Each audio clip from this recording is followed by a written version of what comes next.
사랑의 하나님, 새로운 아침을 허락하시고 새로운 호흡과 생명으로 우리를 붙들어 주시니 오늘도 참 감사합니다. 잠잠한 이 새벽 먼저 하나님을 바라봅니다. 우리의 마음을 말씀으로 새롭게 하시고 우리의 생각과 걸음을 주님의 뜻으로 인도하여 주시옵소서. 성령께서 우리의 마음을 다스려 주셔서 신앙생활을 오늘도 잘 해낼 수 있게 하여 주시옵소서. 하나님, 이 땅에서 우리가 누리는 평안과 자유를 감사드립니다. 나라를 맡은 대통령과 정부, 국회와 사법부를 비롯한 모든 각 분야의 지도자들에게 지혜를 더하여 주시옵소서. 그리하여 하나님을 경외하는 마음으로 국민을 섬기게 하여 주시옵소서. 자신의 유익보다 나라와 다음 세대를 먼저 생각하며 맡겨진 사명 충성스럽고 정직하게 감당케 하여 주시옵소서. 저출산과 생명 경시의 위기 가운데 있는 우리 사회를 긍휼히 여겨주시기를 또한 기도합니다. 생명을 귀하게 여기는 사회로 회복시켜 주시고 다음 세대가 경쟁과 성공만을 쫓기보다 하나님께서 주신 삶의 의미를 바르게 알고 살아가도록 지혜를 내려 주시옵소서. 하나님, 또한 바랍니다. 성실하게 살아가는 이들의 삶을 주님께서 강하게 붙들어 주시기를 기도합니다. 열심히 살아가는 이들이 실족하지 않게 하시고 열정을 가지고 순수한 마음으로 살아가는 이들이 주님의 도우심을 받게 하여 주시옵소서. 어려움 가운데 있는 가정들이 있다면 원인을 제거할 힘과 능력을 주시고 다시 일어설 용기와 소망을 허락하여 주시옵소서. 기도하는 이들이 주님의 역사하심을 보게 하여 주시기를 또한 기도합니다. 하나님의 살아계심을 보고 알게 되는 역사가 기도하는 이들에게, 주님을 바라는 이들에게 분명히 나타나게 하여 주시옵소서. 분단의 아픔과 상처를 안고 살아가는 이 민족을 불쌍히 여겨주시기를 기도합니다.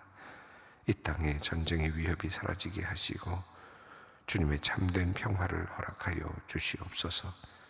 여전히 자유롭게 예배하지 못하는 북한 땅의 형제 자매들과 흩어진 이산 가족들의 눈물을 닦아주시고 주께서 정하신 때에 복음 안에서 오직 사랑과 진리로 하나 되는 통일의 은혜를 베풀어 주시옵소서. 무엇보다도 이 땅의 교회를 위해 마음을 모아 기도합니다. 우리 한국 교회가 세속의 물결에 흔들리지 아니하고 세상의 빛과 소금으로서의 거룩한 맛과 빛을 잃지 않게 하여 주시옵소서. 성도마다 예배와 말씀, 기도의 자리를 더욱 사모하게 하시고 매일의 삶 속에서 복음의 능력을 삶으로 증언하는 참된 제자 되게 하여 주시옵소서. 교회가 높아짐과 기득권을 버리고 주님 서셨던 가장 낮은 자리에서 이웃과 세상을 겸손히 섬기기를 원하오니 오직 그리스도의 사랑과 십자가의 은혜만을 온전히 드러내는 주님의 거룩한 통로가 되게 하여 주시옵소서. 하나님, 소망교회 예배부를 위해 기도합니다. 예배부장과 임원들에게 예배를 더욱 사모하는 마음과 섬김의 기쁨을 가득히 부어주시고 맡겨주신 직분을 하나님을 섬기는 거룩한 사명으로 여기며 충성되게 감당케 하여 주시옵소서. 주일마다 드려지는 1부에서 5부까지의 모든 예배를 위해 예배의 자리와 공간을 살피고 봉헌과 안내를 준비하며 보이지 않는 곳에서 헌신하는 모든 손길들을 주님 기억하여 주시옵소서. 작은 일에도 감사함으로 섬기게 하시고 모든 준비가 질서와 은혜 가운데 이루어져 성도들이 불편함 없이 오직 하나님께만 마음을 모아 예배하게 하여 주시옵소서. 많은 재직부의 봉사 자리들이 있지만 예배 봉헌위원으로 섬기는 이들의 마음을 기쁘게 받아주시기를 기도합니다.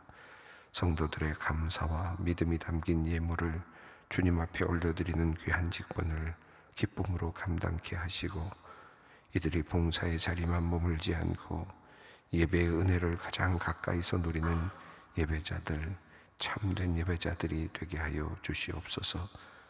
말씀을 더욱 사모하게 하시고 예배 가운데 살아계신 하나님을 깊이 만나게 하시며 그 섬김을 통하여 겸손과 감사, 그리스도의 사랑이 더욱 풍성하게 흘러넘치게 하여 주시옵소서. 하나님, 손만교회 권사회를 위해 기도합니다. 권사님들에게 하나님을 향한 사랑과 교회를 향한 거룩한 열정을 더 풍성하게 부어 주시옵소서.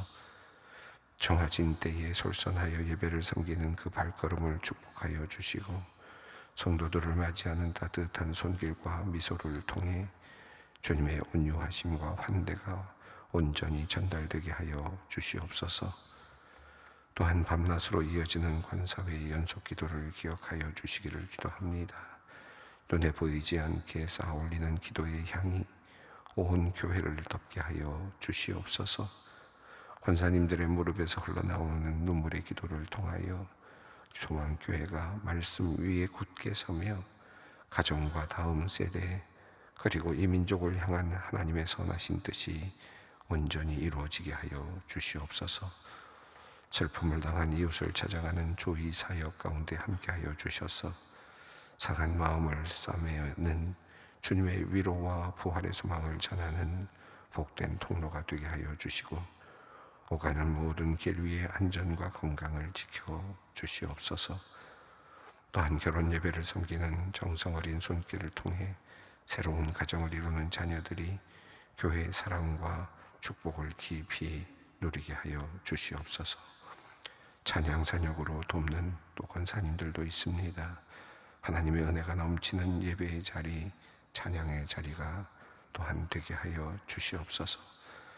특별히 권사회 회장님과 27명의 실행위원들을 기억하여 주셔서 섬길수록 은혜가 깊어지고 낮아질수록 그리스도를 닮아가는 충성된 일꾼들이 되게 하여 주시옵소서.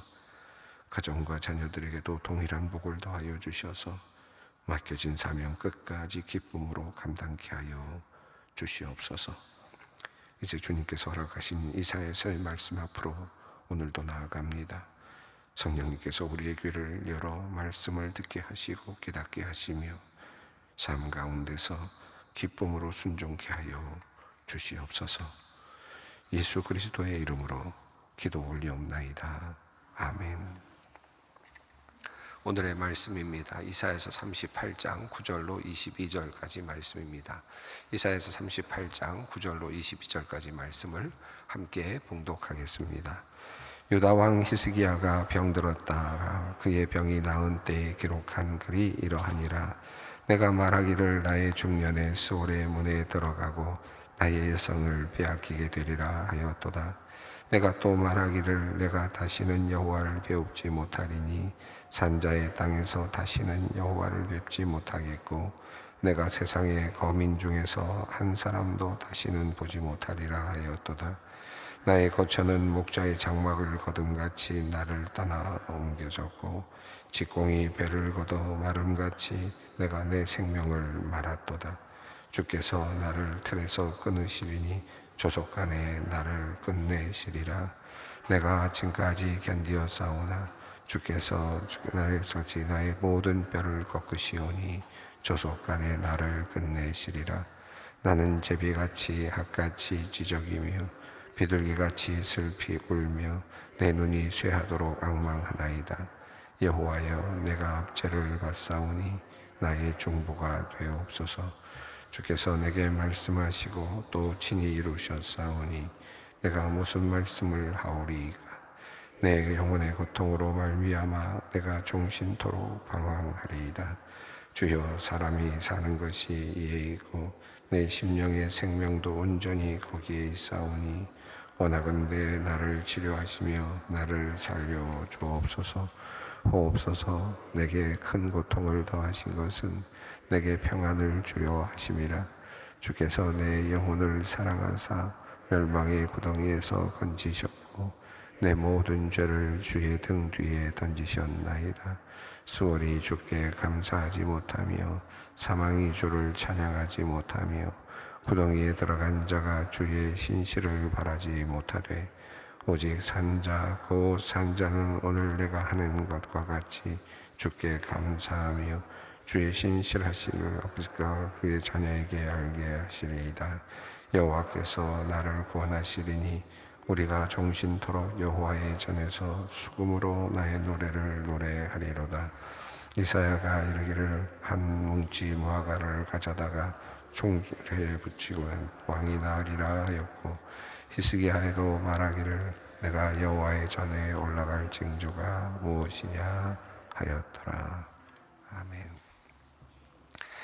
오늘 본문 말씀을 읽었는데요. 오늘 본문 말씀 중에서 21절과 22절을 먼저, 마지막 부분을 먼저 보겠습니다. 이 21절과 22절 말씀은 이야기 흐름 속에서 본다면 갑자기 이렇게 등장하는 것 같은 그런 느낌이 드는데, 20절까지, 그러니까 9절부터 20절까지는 히스기야가 병에 걸린 후에 하나님께 기도하는 기도의 내용입니다. 그리고 어떤 일이 일어났는지를 자세하게 알려주고 있는 그런 내용입니다. 히스기야가 병에 걸린 다음에 하나님께 기도하게 되었고, 하나님께서 15년의 시간을 연장시켜 주셨다라고 하는 이야기는 세 곳에 등장을 합니다. 열왕기하 20장에 등장을 하고 있고요, 또 역대하 32장에 잠깐 나옵니다. 열왕기하 20장이 1절부터 11절까지 일반적인 내용을 다루고 있고, 우리가 항상 대부분 그 내용을 우리가 살펴보곤 합니다. 또 역대하 32장은 24절부터 26절까지 아주 간단하게만 발병하였던 소식과 나았던 소식을 전하고 있습니다. 그리고 또 한 곳이 바로 이사야서에 있는 38장의 내용입니다. 이 38장에 나오는 내용은 한 가지 독특한 것이 있는데, 바로 오늘 본문입니다. 이 본문은 다른 곳에는 나오지 않는, 히스기야가 발병한 후에 홀로 하나님께 기도했을 기도의 내용이 이 안에 들어 있습니다. 그래서 그의 마음이 어떠했을까? 또 그는 어떻게 기도했을까? 그는 그 고통 속에서, 죽음을 직면한 그 고통 속에서 어떤 마음으로, 어떤 태도로, 그리고 어떤 내용으로 기도했을까를 알 수 있게 해주는 유일한 본문입니다. 그래서 히스기야가 발병한 후에 하나님께 기도했을 내용은 아주 짧은 내용으로, 우리가 어저께 살펴보았던 그 내용이 모든 본문에 들어있는 내용들입니다. 열왕기하에도 그 본문이 들어있는데요. 그런데 그 본문 외에 오늘 본문 속에서 조금 더 자세하게 이 내용이 나오고 있음을 알 수 있습니다. 자, 그 전에 먼저 21절과 22절은 그런 이야기의 흐름 속에서 기도의 내용이라면, 20절까지가 기도의 내용이라면 21절과 22절은 무화과 나무를 가져다가 종초에 붙이면 나으리라 라고 하는 내용, 그리고 히스기야가 증거가 있습니까? 라고 묻는 그런 내용입니다.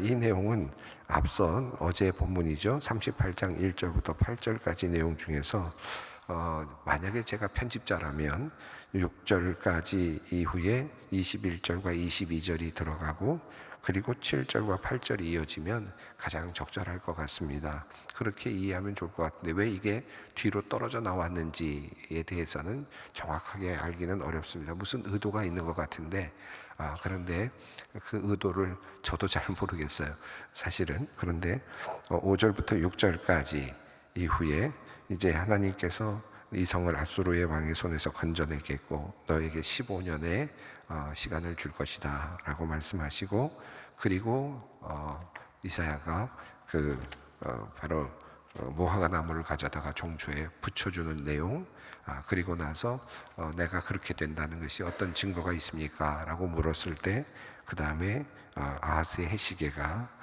뒤로 물러나는 이야기, 이렇게 이야기가 전개되면 전체적인 흐름이 맞을 것 같습니다. 또 열왕기하의 내용도 같은 맥락 안에서 시간의 흐름이 그렇게 전개되고 있음을 볼 수 있습니다.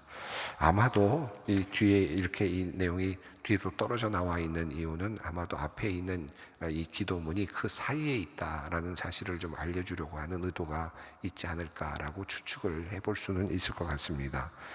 그리고 우리가 어저께 읽었던 말씀, 이 아하스의 해시계를 통해서 하나님의 말씀으로, 해시계는 그냥 지나가는, 흘러가는 시간이지 않습니까? 크로노스적인 시간인데, 그런데 하나님께서는 그 시간을 잡아당기셔서 해시계의 그림자를 10도 뒤로 물러가게 하신다. 시간을 끌어당기시는, 그래서 시간을 뒤집으시는 그런 모습을 우리가 볼 수 있었습니다. 하나님께서 흘러가는 시간까지도 뒤로 당기실 수 있는 능력을 가지고 계시는 것을 우리가 보게 되는데요. 이 내용은 한 개인에게, 특별히 히스기야의 운명에 있어서는 매우 중요한 역사를 이루었습니다. 15년이라고 하는 생명이, 시간이 덤으로 주어진 것이니까 이 모든 것들이 다 당겨진 것이 아니라 히스기야의 시간에 하나님께서 그것을 당겨주시는 모습으로 우리가 볼 수 있지 않습니까? 물론 여기에 연동돼서 수많은 일들이, 또 므낫세가 태어나고 하는 여러 가지 일들이 또 연동돼서 나타나게 되는데요. 어쨌든 하나님께서 그의 시간을 연장시켜 주시는 것을 우리는 해시계의 그림자의 변화를 통해서 보게 됩니다. 그러나 이것은 부활은 아니라는 것을 또 한번 또 짚고 넘어갈 필요가 있습니다. 우리가 하나님의 은혜를 받아서 우리가 생명을 연장을 받게 되고 해시계가 뒤로 가는 것 같은 이 시간을 뒤집으시는 하나님의 역사를 경험하게 되고, 그것을 아주 특별한 하나님의 역사로 경험하는 사람들이 있습니다. 우리가 살면서 불치의 병을 앓다가 하나님께서 병을 고쳐주시는 정말 그런 일들이 일어나는 것을 비일비재하게 사실은 목회자로서 보게 되는데요. 그런 경우에도, 그럼에도 불구하고 우리는 인간일 뿐입니다. 우리들에게 주어진 시간을 조금 더 뒤집어 놓았을 뿐이지, 우리가 가고 있는 길은 여전히 죽음의 길일 수밖에 없습니다. 나사로가 살아났지만, 예수 그리스도께서 그를 살려주셨지만, 결국 예수님께서 그를 살려주셨다고 해서 영원히 살았던 것은 아니죠. 그런 의미에서 그는 또 언젠가는 죽었을 겁니다. 그러니까 죽을 수밖에 없는 것이 인간의 운명이죠. 나사로가 잠시 살았다라고 하는 것은 참 귀한 일이지만, 죽었다가 살아난 나사로의 관점에서 본다면 이 세상을 살다가 2번이나 죽은 그런, 어찌 보면 또 불행하다고도 할 수 있는 그런 모습일 수도 있겠습니다. 그러니까 우리가 인생을 살아가면서 살려달라고 우리가 늘 항상 하나님께 기도하지만, 그것은 우리가 시간을 조금 더 뒤로 물리는 것뿐이지 영원한 생명은, 부활의 생명은 여기 달려있지는 않다.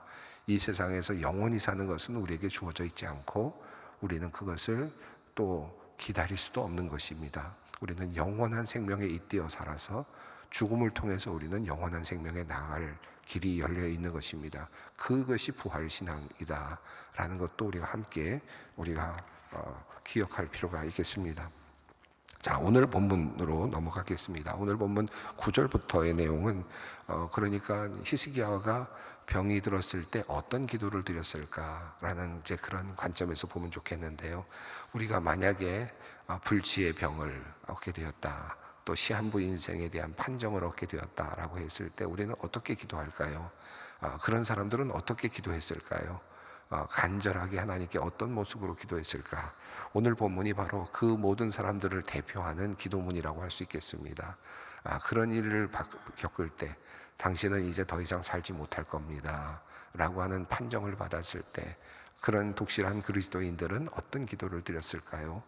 그런 관점에서 히스기야의 기도를 한번 살펴보도록 하겠습니다. 19절 말씀을 읽습니다. 유다 왕 히스기야가 병들었다가 그의 병이 나은 때에 기록한 글이 이러하니라. 자, 히스기야가 병이 들었다가 나은 다음에 그가 남긴 기도문입니다. 기도문이면서 동시에 고백문이라고도 할 수 있겠고요. 자신의 삶의 처지들을 이야기한 내용이기도 합니다. 자, 10절 말씀을 읽습니다. 내가 말하기를 나의 중년에 스올의 문에 들어가고 나의 여성을 빼앗기게 되리라 하였도다. 예, 더 이상 살지 못하리라. 이제 유언을 준비해라 라는 하나님의 말씀을 들었을 때 청천벽력과 같은 그런 소식이 그에게 주어졌습니다. 아직도 창창합니다. 나이도 많지 않았습니다. 중년의 나이에 그 당시에는 그렇게 오래 살지도 못했는데 그거보다도 더 짧은 나이에 세상을 떠나야 되는 그런 상황이 자신의 운명이 되었다라는 것을 인지한 상태에서 중년의 문에, 내가 이제 수월의 문에 들어가겠다. 이것은 이제 죽음의 문턱이죠. 고대인들이 생각하는 수월은 이제 죽음으로 들어가는 곳입니다. 수월의 문에 들어가고 나의 여생, 남겨진 시간은 나에게 이제 없다라는 것을 깨닫게 되었을 때, 자, 그는 그렇게 고백을 하고 있습니다. 자, 그리고 그게 그렇게 된다는 것은 도대체 어떤 것인가? 도대체 그것은 나에게 어떤 변화를 주는가? 11절입니다. 내가 또 말하기를 내가 다시는 여호와를 배웁지 못하리니 산자의 땅에서 다시는 여호와를 배웁지 못하겠고 내가 세상의 거민 중에서 한 사람도 다시는 보지 못하리라 하였도다. 내가 이제 이 죽음의 문턱에 서서 이제 나는 살아서는 하나님을 만날 수 없다. 이 땅에서는 하나님을 만날 수 없는, 이제 저 세상으로 가서는 만날 수 있을지 모르지만 이 세상에서는 이제 내가 하나님을 만날 수 없구나. 하나님을 경배할 수도 없구나. 이제 나는 여기서 끝나는구나. 나는 이 땅에서 예배자로 사는 것도 이제는 끝이구나. 예배자로서의 운명도 이게 끝이구나. 그리고 또 하나, 이 땅에서 살아가는 가족들, 함께하는 사람들과의 삶도 이제 마지막이구나, 끝났구나 라는 것을 인지했다는 것입니다. 여기서 예배자로서 하나님을 더 이상 뵙지 못한다는 그 의미가 사뭇 굉장히 크게 느껴지는데요. 이 히스기야는 선한 왕이었죠. 그러니까 하나님을 섬기는 왕이었기에 이 부분도 굉장히 그의 인생에서는 중요하게 여겨졌습니다. 어쨌든 아무리 선한 왕이더라 하더라도 인생에서 불치병이 다가오고 그리고 죽음으로 치닫는 것은 어쩌면 인간의 숙명과도 같은 것이라고 할 수 있겠습니다. 12절을 읽습니다. 나의 거처는 목자의 장막을 거둠같이 나를 떠나 옮겨졌고 직공이 배를 걷어 마름같이 내가 내 생명을 말았도다. 주께서 나를 틀에서 끊으시리니 조속간에 나를 끝내시리라. 여기 두 가지 비유가 나오는데 첫 번째는 목자의 장막을 거둠같이, 이 목자들은 계속해서 이 양들을 데리고 다니면서 천막을 치고 천막을 거두고 천막을 치고 또 천막을 거두지 않습니까? 그렇게 그냥 순식간에 천막을 거두는 것 같이 내 인생이 끝났다. 내가 지금 히스기야가 얼마나 대단한 사람입니까? 그래도 유다의 왕 아닙니까? 왕궁에서 지내면서 인생을 살았는데, 야, 내 인생은 이렇게 행복한 인생이구나. 나는 복받은 인생이구나. 아마 그러면서 살았을 텐데, 중년의 나이, 얼마 되지도 않은 나이에 이미 장막을 거두라고 하시니 정말 얼마나 안타깝습니까? 내 재산, 내가 누릴 수 있는 영화, 내가 누릴 수 있는 모든 것들, 권력, 힘, 이거 다 한꺼번에 다 거둬야 되는 상황이 되었으니 이게 인생 아니겠습니까? 우리가 살다 보면 죽음 앞에 서면 이 모든 것들은 아무런 의미도 없는 것입니다. 목자의 장막을 거둠같이 그냥 거둬야 된다.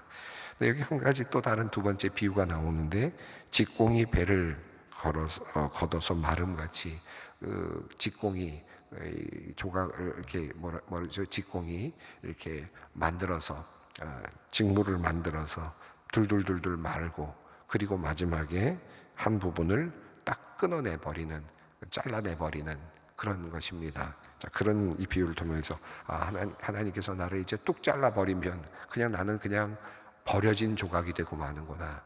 직공이 직물에서 버려진 조각으로 끝나버리는구나. 아무도 기억하지 못하는 존재, 그렇게 끝나버리는 게 내 인생이 되었구나. 그렇게 생각하면 바랍니다. 13절은 이제 그가 고통 속에서 견디면서 투병 생활하는 모습이 반영이 되어 있습니다. 13절 있습니다. 내가 아침까지 견디었사오나 주께서 사자같이 나의 모든 뼈를 꺾으시오니 조속간에 나를 끝내시리이다. 밤새 그래도 병들어서 힘들게 고통 속에서 눈물을 흘리며 아파하면서 하나님 살펴주십시오라고 기도했지만, 그러나 뼈가 꺾여지는 고통 속입니다. 투병의 시간이 얼마나 힘들었을까 생각해 봅니다. 요즘처럼 마취제가 있었던 것도 아닐 텐데 고통 속에서 얼마나 힘들었을까요? 이제 하나님 나를 끝내시겠구나, 이제는 끝났구나 라고 생각이 됩니다. 슬피 울며 앙망합니다. 그리고 하나님이 나를 좀 살펴주시기를 바라는 내용이 14절입니다. 읽습니다. 나는 제비같이 핫같이 지적이며 비둘기같이 슬피 울며 내 눈이 쇠하도록 앙망하나이다. 여호와여, 내가 압제를 받사오니 나의 중보가 되옵소서. 이제 오직 바랄 것은 하나님밖에 없습니다. 하나님이 나의 중보가 되어 주십시오. 하나님이 나를 살펴주셔야 되겠습니다. 자, 15절을 읽습니다. 주께서 내게 말씀하시고 또 친히 이루셨사오니 내가 무슨 말씀을 하오리까? 내 영혼의 고통으로 말미암아 내가 종신토록 방황하리이다. 종신토록 방황하리이다. 하나님께서 이미 나를 끝내셨기 때문에 내가 이제 더 이상 무슨 말을 하겠습니까?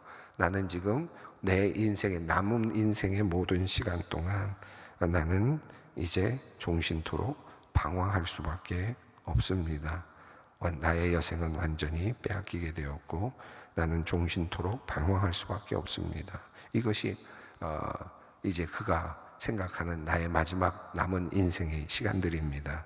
자, 그러나 한번 하나님께 마지막 탄원을 한번 올려봅니다. 16절입니다. 주여, 사람이 사는 것이 이에 있고 내 심령의 생명도 온전히 거기에 있사오니 원하건대 나를 치료하시며 나를 살려 주옵소서. 예, 여기에서 드디어 그 속에 있는 자신의 본심이 나옵니다. 하나님, 나를 살려주십시오. 어느 누가 그냥 됐습니다 라고 말할 수 있겠습니까? 어느 누가 이 세상에서 불치의 병을 앓고 있으면서 선고를 받으면서 이제 곧 죽을 것이라는 선고를 받고 어느 누가 그걸 담담히 받아들이겠습니까? 그래도 하나님께 나를 살려주십시오라고 기도를 하지요. 그리고 그는 고백합니다. 하나님께서 더 좋은 것을 주시려고 하신다. 나에게 평안을 주시려고 하신다. 나를 하나님께서 이 멸망의 구덩이에서 이끌어 내시려고 하신다. 그리고 내 모든 것들을, 나의 죄를 용서하실 것이다. 17절 읽습니다. 보옵소서, 내게 큰 고통을 더하신 것은 내게 평안을 주려 하심이라.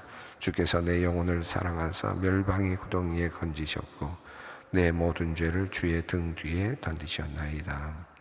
하나님께서 나를 구원해 주실 것이다 라는 고백과 하나님께서 나를 구원해 주시면서 나의 죄까지도, 이 병이 왜 왔을까를 생각해 보면 나의 죄 때문일 것이다 라는 생각이 또 없지 않습니다. 히스기야는 그것을 압니다. 그래서 죄를 주의 등 뒤로 던져버리셨다. 그러니까 죄를 하나님께서 그것을 등 뒤로 돌리셨으니까 어떻게 됩니까? 죄가 보이지 않게 만들어 주신 것이죠. 주님만 보일 뿐이죠. 그렇게 함으로써 내 죄를 용서해 주셨다라고 그렇게 고백을 하고 있습니다. 예, 산 사람은 하나님을 예배할 수 없지만 그러나 이제 나는 하나님께서 낫게 하시면 종일토록 노래하겠습니다. 20절을 읽습니다. 여호와께서 나를 구원하시리니 우리가 종신토록 여호와의 전에서 수금으로 나의 노래를 노래하리로다. 예, 이 기도의 문을 읽어 내려가다 보면 절절한 그런 안타까움이 묻어납니다.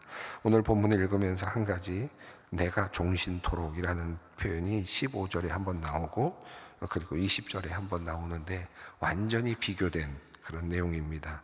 내가 종신토록 방황하리라. 내가 지금 아파 있는 상태에서 나의 모든 인생은 all my years, 모든 나의 인생은 어떻게 됩니까? 종신토록 고통이고 병마 중에 있으면 종신토록 방황하는 것이고 고통 속에 있을 뿐입니다. 하나님께서 나를 낫게 해주시면 나는 어떻게 하겠다고 말하는 겁니까? 나는 종신토록 여호와의 전에서 수금으로 나의 노래를 노래하리이다. 하나님께서 나를 살려주신다면 나는 나의 모든 인생의 시간 동안 노래하며 살 것입니다. 찬양하며 살 것입니다. 여러분, 둘 중에 하나를 선택하라면 어떻게 선택하시겠습니까? 여러분의 남은 모든 인생을 고통 속에서 살다가 죽는가? 또 한 가지는 여러분의 남은 모든 인생을 찬양하며 감사하며 사는 것. 어떻게 살겠습니까? 지금 우리 히스기야는 두 가지를 놓고 하나님께 기도합니다. 나는 나에게 맡겨주신 이 고통은 이제 그냥 나의 인생 동안 나에게 고통으로 점철되다가 끝나는 인생인데 하나님 나를 낫게 해주시면 내 인생의 모든 인생을 노래하며 살겠습니다. 찬양하며 살겠습니다. 감사하며 살겠습니다. 나의 모든 인생을 그렇게 채워보겠습니다. 이게 구원받은 자의 노래입니다. 그러니 우리 구원받은 자는 이렇게 노래하면서 살 수 있는 거죠. 우리에게 병마가 없다는 것 그 자체가 이미 축복입니다. 아무런 일이 없다는 것 자체가 축복입니다. 그러므로 우리는 나의 평생 동안 노래하며 사는 겁니다. 노래하며 찬양하며 사는 겁니다. 감사하며 사는 겁니다. 이 말씀을 붙잡고 오늘 또 기도의 자리로 함께 나아가겠습니다. 하늘에 계신 우리 아버지, 아버지의 이름을 거룩하게 하시며 아버지의 나라가 오게 하시며 아버지의 뜻이 하늘에서와 같이 땅에서도 이루어지게 하소서. 오늘 우리에게 일용할 양식을 주시고 우리가 우리에게 잘못한 사람을 용서하여 준 것 같이 우리의 죄를 용서하여 주시고 우리를 시험에 빠지지 않게 하시고 악에서 구하소서. 나라와 권능과 영광이 영원히 아버지의 것입니다. 아멘.